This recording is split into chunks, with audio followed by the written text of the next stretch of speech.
They knew they were going to have some collateral damage, but they were willing to lose some lives if it meant killing the band. I mean, so we have a government that thinks like this. And you know when they say collateral damage, it's possible that all of them would die. Yeah. And then the argument would be that, but we had the bandits. We got the bandits. Exactly. I mean, he says here, the senator says, kidnapping is on the increase in Nigeria and is prevalent across all the geopolitical zones. Some blame the rise of this criminal activity on poverty, religion, politics, deficiency of existing laws, unemployment, connivance of security agents, corruption and greed. Failure of government. He fails to add that one. He said our unemployed youths are also turning out to kidnapping to get money as survival strategy. I like that he said unemployed. Why are they unemployed? Why? I mean, they chose to be unemployed. Exactly. They like endangering their lives. They are just happy to be unemployed. I mean that's a choice that they've made to be unemployed. According to him, the real reason behind payments of ransom is rooted on the fact that people easily identify with individual suffering. However, history has shown that even where ransom is proven to have been paid, the life or safe return of a kidnapped victim may not be guaranteed. Yes. So should government not be looking for how to criminalize anyone who is responsible for saving us and who dropped the ball? Yes. And somebody was kidnapped. There will be an increase, because now what will happen is, if somebody, for example, they kidnap somebody's brother, he would not come out to say they kidnapped. He would just gingerly go and quietly. He wouldn't want to. Thank you. I don't know why. And it means police would not be on top of these situations. They will not report it to the police. It's not like they make any difference. There are instances where they do, but when I feel like I could go to jail for trying to rescue someone who's been kidnapped, I'm going to do it discreetly and not inform the authorities. And that even worsens the situation. And I think if there was any amendment that needed to have been done, it should have been one that stimulates or motivates the police or other security agencies to, someone said it on the show yesterday, within 48 hours, ensure that you release the person who's been kidnapped. Why is it that every time that leaders want to make policies, they find the ones that hits most on the people? Yes, like it's like it gives them joy. I don't know, but I feel like it's on creativity. It's an ability to think beyond a certain, you know. That's a question I wanted to ask. Who thinks for these people? Absolutely. I mean, I just don't understand, because they're definitely not them. And who are they thinking for?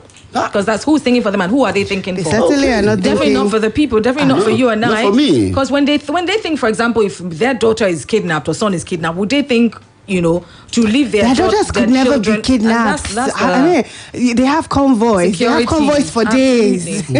Another person said it would be nice. The only condition he would accept such an amendment is if all these important VIPs have their security withdrawn. Yes. Let them be like us. Go to the market. Go with just one car. Only you. Protect yourself. Absolutely. And then let's see how they fare. For how long they fare. Absolutely. And if they would make laws such as these. Okay. All right. If you want to wade in, you can send in text messages. We want to hear from you, want to read from you this morning. If you're on Twitter, follow us at Splash FM 1055. And I bet you're watching us live on Facebook right now. But you know what you haven't done? You haven't shared this to your community. Why are you enjoying this on your own? You're just watching the Breakfast Gang all by yourself. It's not fair. All right. Every time we come on live, share to your community so that they can also be informed and educated. Some of these things we're talking about is so that we can all be informed and educated. So please share. It's not too late. We've got about 10 more minutes left on the show. Share this video to your community on Facebook, and then you can go on Twitter, also share your thoughts and contributions with us on the program. All right, so let's look at what's been happening with NLC in Kaduna. Wow. Ooh, that's, that was another every story is a hit back to back. A hit. It just drove controversy. Almost every headline all through this week was one that had people talking in multitudes. Absolutely. The office of the Nigeria Labour Congress in Kaduna State has been invaded by armed thugs numbering about 100. That was on Wednesday. The office is the meeting point of workers in the state who are protesting the sacking of their colleagues by the state government. The police public relations officer, ASP Mohammed Jalige, confirmed the arrest of 20 of the thugs who invaded the office. It was also reported that NLC suspended the strike as federal government summons El Rufai Labour Thug Attack Secretariat. Also, between El Rufai and the NLC, thugs had also tried to disrupt the activities of the protesters by hurling stones at them before they were chased away by security operatives. The protest held at the NEPA roundabout along Amadu Bello Way. El Rufai is someone who's very I don't know, stubborn the word I would use. I mean, I was listening to very Rendezvous stubborn yesterday. I think the word you guys chose was autocratic. Headstrong. There's so many words that fly up when you think more like a dictator. Like I said, I said it yesterday. When I was listening to that interview, that short, it was less than 30-second interview. It came across to me like a military dictator who said, we're looking for him, we'll find him, we'll prosecute him. Exactly. And then it places a bounty on the head of of the NLC president. I mean, that you place a bounty on a criminal. You place a bounty on someone who had committed heinous crime and is on the run. Exactly. Guess what? Waba had an interview with the Channels Television that same evening.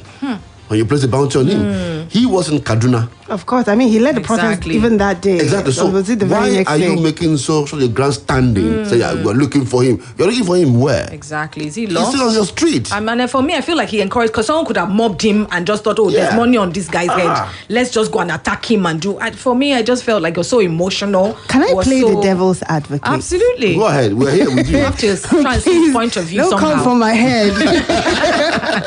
Let me put it out there. A lot of people have said the Kaduna State governor has a case. He has an argument, and their problem is the way that he has chosen to go about it.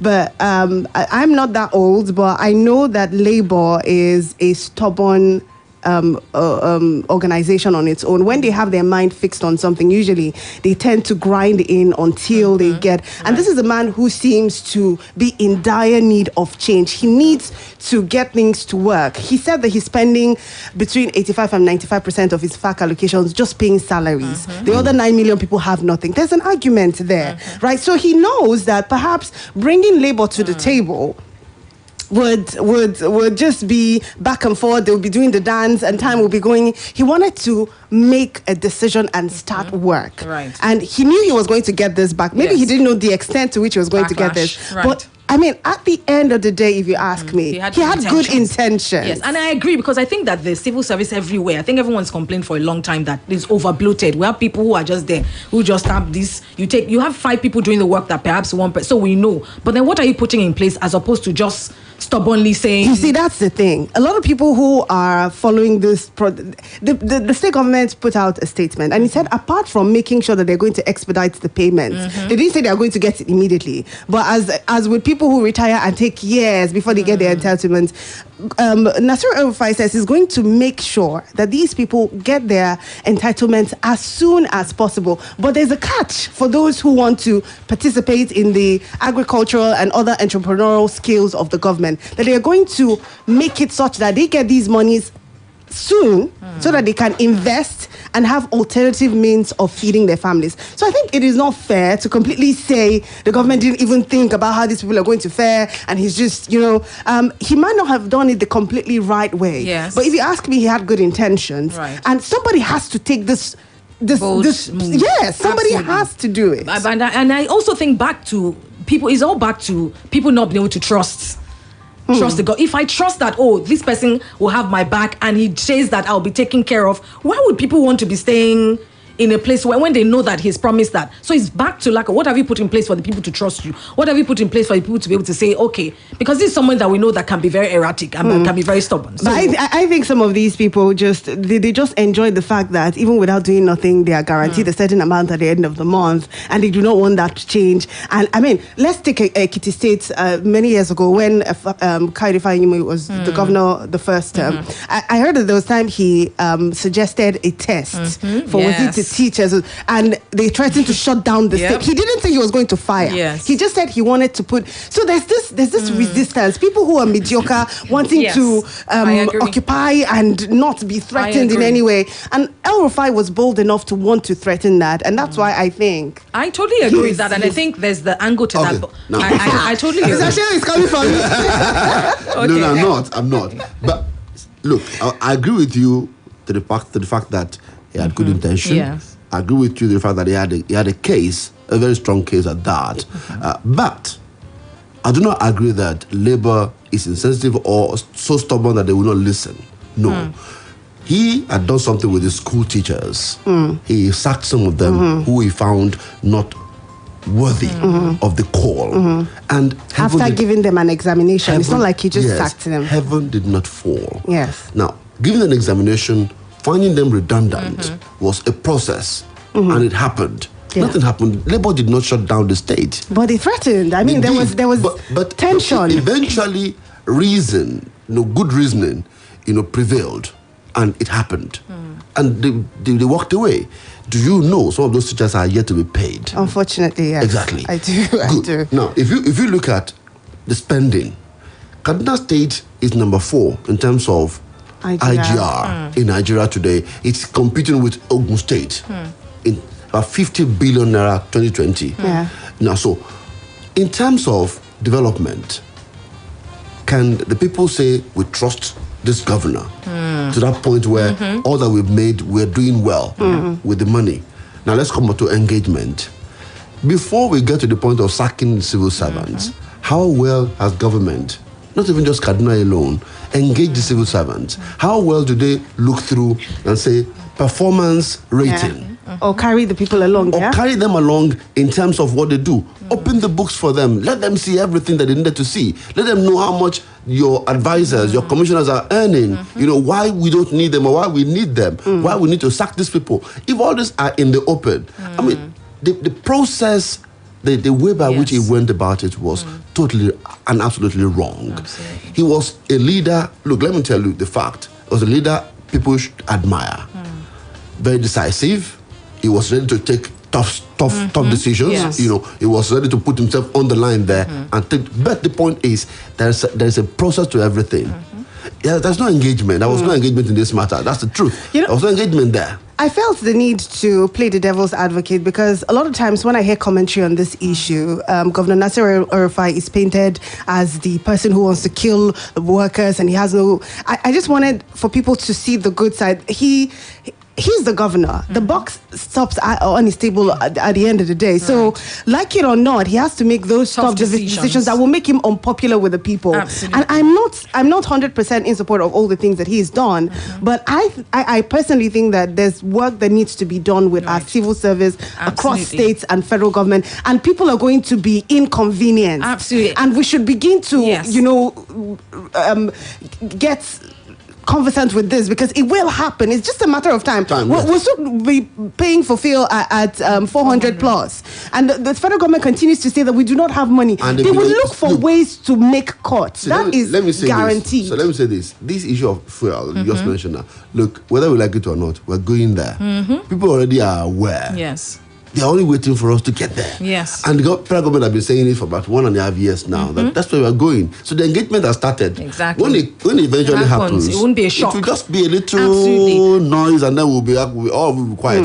And as the president said it that night, and I recall it. He said, "Look, if you give them severance, if you sack them or you let them go, give them their check immediately. As you give them the letter, give them their check." Why is it promised?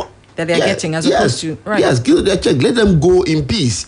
And mind you, it was 5 days warning strike. Underline that word, warning. So why can't El-Rufai engage them? Because they shot the power before the warning strike, and it's economic sabotage. Even at that, they should engage them. I didn't mean that. I was just quoting the governor. Just to be clear, I think it's important that we have strike.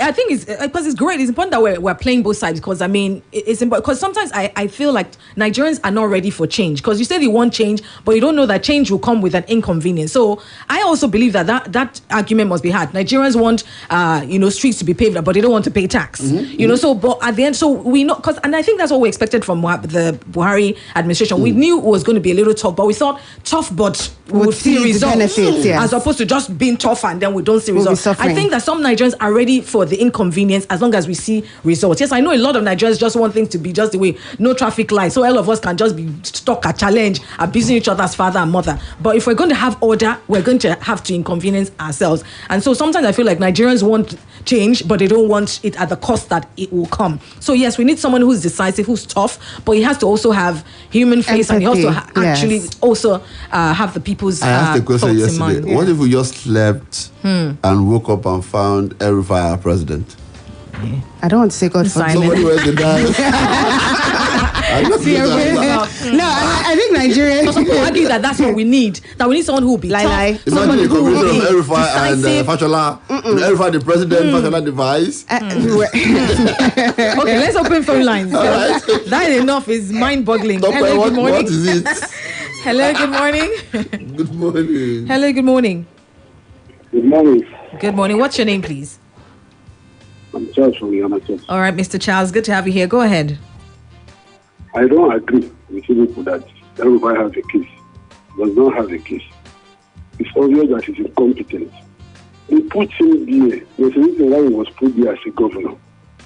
Now, if you know that the IGL you are getting, you need all the IGL to pay workers, then you look for a way to raise your IGL. We already have unemployment all over the country that is causing insecurity and causing all sorts of problems, and you are throwing more people into the unemployment. It's quite unfair. I don't agree with it. It does not have any excuse to do that. Okay, thank you very much, Mr. Charles. Thank you for calling in. We appreciate you. All right, let's go. Let's move on and let's take more telephone calls real quickly this morning. If you're on Twitter, would love to read your tweets. This one from... Is this... There's someone on the line. Hello, good morning. Hello, good morning. Good morning. What's your name, please? From Kolaba. Say again? Jide from Kolaba. Go ahead. Now, you see, Erufai has not been smart or intelligent as you are trying to portray the man. The man has been, just show me one thing the man has done and done right in his life. Nothing. All he left behind is tales of woes and controversy. When he was in Abuja, in the federal capital, when he now became governor, he has been tales of woes. Kaduna State government, Kaduna State has been producing Nigeria. They are always at the top 7 in Nigeria since last 15 years. So he has not done anything that is special. Now, back to the salaries and workers. Now, the workers did not complain that you start people who are not incompetent, as you portrayed it in quotes. Your complaint was that in the last 4 years, you have not been able to pay them their gratuity or their pension. Now, these are the people, the money you use to pay for gratuity and pensions are not from the government. Most of the monies are deducted from the civil servants' pay, since when they get what do they call this appointment. The civil service. The state government only has just a few amount there. Now, you need to pay them their money, and they just keep stacking every year till you reach about 40,000 workers, which we have been sacking. And you refuse to do anything. During the military era, there has not been noise about civil servants are much or something, and there has not been noise about them. Salaries have not been paid. We don't hear of such during the military era. But during the politicians era, the democracy you are saying you are doing. Okay. You hear complaint from the governors, and you guys have been spending. And showing you knows now, so you are close to these people. We've got to in back and all that, and they keep telling, they keep blaming people for their incompetence. Thank you. The people that are collecting money from you. Thank you. We really appreciate it. The overbloating of the civil service started with the military. Mm-hmm. If you just go to the history very well, the military started employing people in that manner, and then the civilians up the ante. Yeah, let's see who's there. Okay, let's take this. Hello, good morning. Hello, good morning. Good morning. Who's speaking, please? Alhaji Asala from Coca-Cola. Wow. Okay, good to hear you. Go ahead, please. Yeah, I think the labor in Kaduna State and indeed in Nigeria have bungled the opportunity to stop being the willing tool in the hands of politicians. Since the day of Oshiomhole, I think labor has become what in one of the leading player group in Nigeria. Now, they have the opportunity to redeem their image from Erufai by sending that signal to the national body too.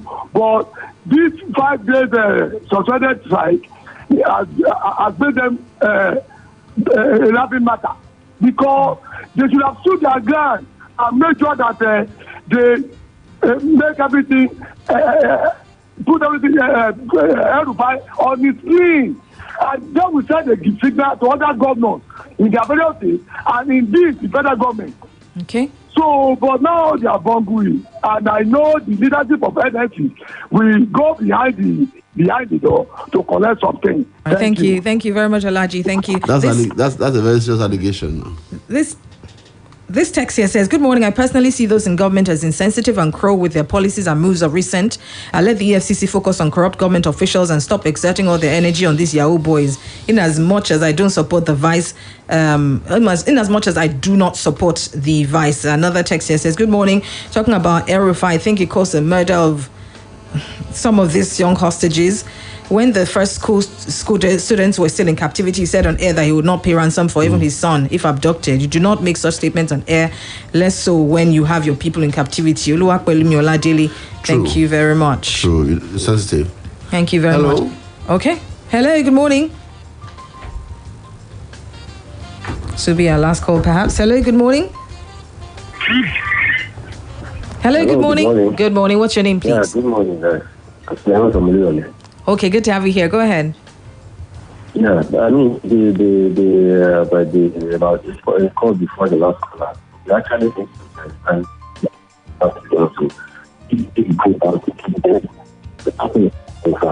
sorry, the sound is really.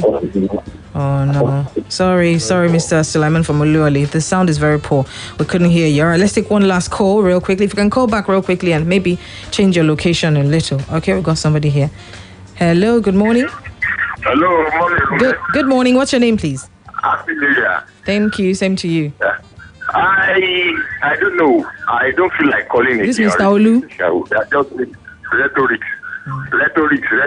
Just be wasting their time unnecessarily. You know, this El-Rufai, something just dropped to my mind now when the last caller was speaking. You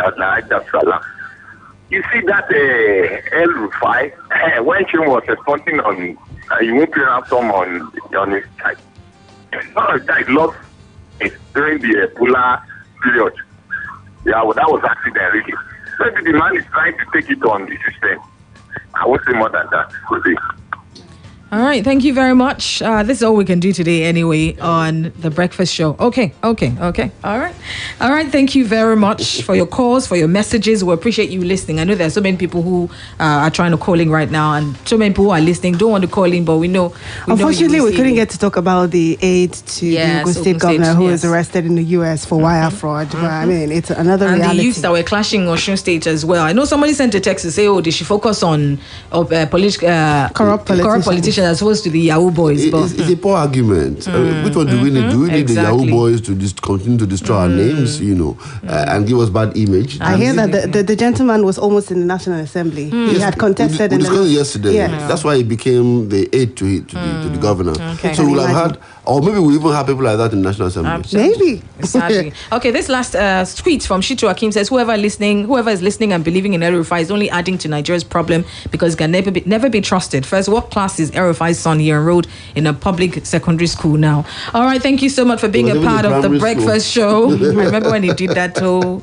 Anyway, thank you for listening to The Breakfast Show with The Breakfast Gang. This beautiful Friday morning. It's been interesting. Thank you so much. We appreciate you. And of course, Tifuted is up at 9 o'clock. Until then, I'm Ronke, Giwa, Onafuwa. I'm Oluwaseun, Akinola. Have a wonderful holiday. I'm sure people love holiday. Yeah, enjoy your weekend and make sure to keep it locked on Splash 105.5. My name is Charity Jerome.